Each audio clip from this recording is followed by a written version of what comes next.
Olá, meninos do sétimo ano da escola Raimundo Melo. É um prazer revê-lo. Estamos um pouco distanciados por conta dessa pandemia, mas a escola, junto com a secretaria, fez-nos uma proposta para a gente poder trabalhar com vocês de forma à distância. Então, nós vamos fazer uma recapitulação do nosso conteúdo que iniciamos agora no início do ano, que fala justamente sobre os princípios éticos nas várias religiões e sua influência na conduta e práticas sociais. Então, esse é o nosso conteúdo do início do ano, do primeiro bimestre. Ainda não concluímos, não fizemos prova, né? Então, é interessante a gente refletir sobre esse conteúdo, porque a ética ela é um princípio universal. Ela tem bases universais, ela não depende nem do tempo, né? Ela não pode fazer anacronismo, ela não depende das religiões, nem dos países, nem das leis que estão aí. Então, a ética, ela é uma palavra que tem origem no ethos, né? É bem antiga, é com base no conhecimento grego divulgado pelas conquistas de Alexandre o Grande, né? Ele propagou a cultura helenística, que é a cultura grega, pelo mundo, e isso virou uma língua universal. Depois foi adotado pelos romanos e posterior, quando houve as conquistas, né, dos muçulmanos, eles também adotaram essa cultura helênica, né? É tanto que a Avicennas e a Averroes, eles são responsáveis por trazer o conhecimento dos conceitos éticos intrínsecos em Aristóteles. Então, por que é importante estudar ética no sétimo ano? Porque, sendo a ética um princípio universal, ela não está forjada em nenhum tipo de religião, ela é um olhar, ela traz um senso, ela traz uma indagação, uma pergunta, e ela molda também a tua postura fora da religião. Então, a ética, ela vence os paradoxos, os dogmas, os princípios colocados pela religião. A religião cria leis, né? Leis que você não deve ser quebrado.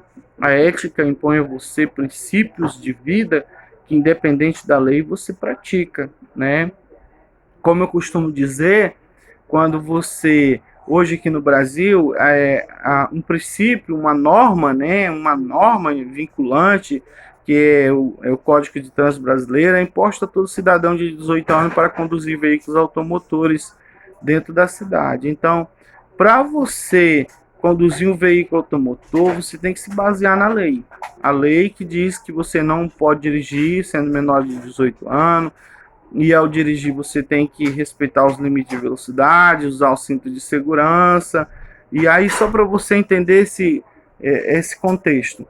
Então, se você está dentro do Brasil, você é obrigado a seguir essa lei. Mas se você está fora do Brasil, você está nos Estados Unidos, o que vai obrigar você, por exemplo, a andar dentro do limite de velocidade, andar com habilitação, ser maior de... Então, não estou no Brasil, estou nos Estados Unidos, a lei serve só para o Brasil. Então, o princípio ético, ele te capacita a transitar dentro das religiões, respeitando todos os limites. Não é porque você está nos Estados Unidos que você vai dirigir um veículo sem ter habilitação, dirigir em alta velocidade, colocar em risco a vida das pessoas. Essa é só uma comparação que eu estou dando para você poder entender qual é o princípio ético adotado na sua vida quando você entra na escola. Não é porque você está na escola que você deve quebrar princípios que quebra, né, o princípio da humanidade. Não é porque você está na escola que você tem que se apropriar de um objeto que você não conquistou, que você não lutou, que seus pais não conquistaram. E você se sentir bem em ter algo que não é seu. Então, o princípio ético, ele vai te questionar. Vai perguntar, é legal fazer isso? É legal depreciar um colega? Colocar um apelido depreciativo nele? Né? Fazer com que ele se sinta triste? Fazer com que ele se sinta um nada? Então, será que é legal? Se fosse você. Então, o princípio ético, ele também trabalha na tua vida. ele te molda, né, e te influencia a tua conduta e tua prática na convivência social. Então, aquilo que eu não quero para mim, eu não quero para os outros. Então, dentro dessa proposta, nós também eu criei aqui um slidezinho que tem as habilidades que precisam ser desenvolvidas na tua vida, que são você conhecer o que é o princípio ético, né, está relacionado às regras estabelecidas por lei que regula o modo de vida da população. Então, a ética, ela pode estar também intrínseca dentro das leis, né? Subentende que a sociedade ela já exerça esse princípio ético. Não precisa as leis dizerem que você tem que fazer tal coisa.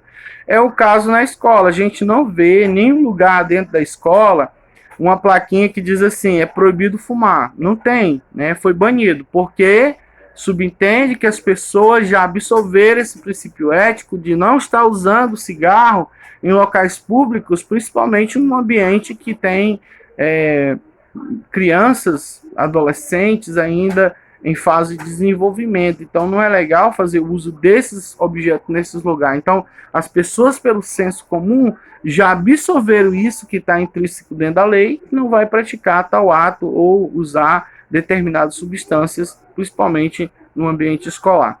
Então, qual é o papel da escola, né, para conduzir você para esse princípio ético? A função da escola é proporcionar um conjunto de prática pré-estabelecida, contribuindo para que o aluno experimente o conteúdo social, cultural, de maneira crítica e construtiva. A crítica, ela tem que ser construtiva, não tem que ser destrutiva, né? Porque você está dentro do ambiente da escola, talvez você não esteja gostando da merenda da escola, que você vai criticar a direção da escola, que às vezes não tem nada a ver com isso, né? Ou você vai criticar a merendeira, ou você vai fazer uma crítica que os outros colegas estão usando aquela merenda que talvez você não goste. Então a opinião pode ser sua, mas ela não pode ser um consenso geral, né? Não pode ser um achismo. Então, de que modo a ética ela pode ser abordada, né? Dentro do ensino religioso, a ética pode ser abordada quando você compartilha de coisas que seja legal para você e para os outros colegas. Agora, quando você vê que fere os teus direitos de cidadão, de humano, e tudo bem, e você não é obrigado a cumprir. Mas todas as questões em jogo devem receber um tratamento implícito, né? E não oculto, ou seja, tem que ser claro, tem que ser claro. Se você for fazer determinada coisa, por exemplo, você é um adventista e alguém inventa uma modalidade no sábado, isso não pode estar oculto. Você tem que ser avisado, olha, você vai praticar uma atividade no sábado. Você pode, mesmo você sendo adventista, você tem que, né, discordar ou concordar. Então deve ter um significado, deve trazer uma reflexão, tá? Num todo. Então, o que se espera do aluno na prática, que ele venha realmente desenvolver esses princípios éticos, que a ética ela vai moldar, vai fazer com que você seja um cidadão muito mais, como é que diz, virtuoso, como diz Aristóteles, né? Virtuoso, ser bonito por dentro e por fora, né? Então, aprender a conhecer o espírito investigativo, aprender a fazer, né? Não usar as pessoas de muleta para fazer as coisas para você.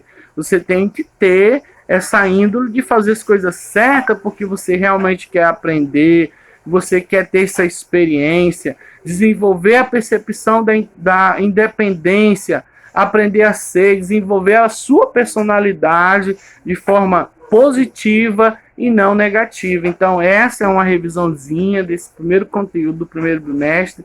A professora vai estar postando atividade, né?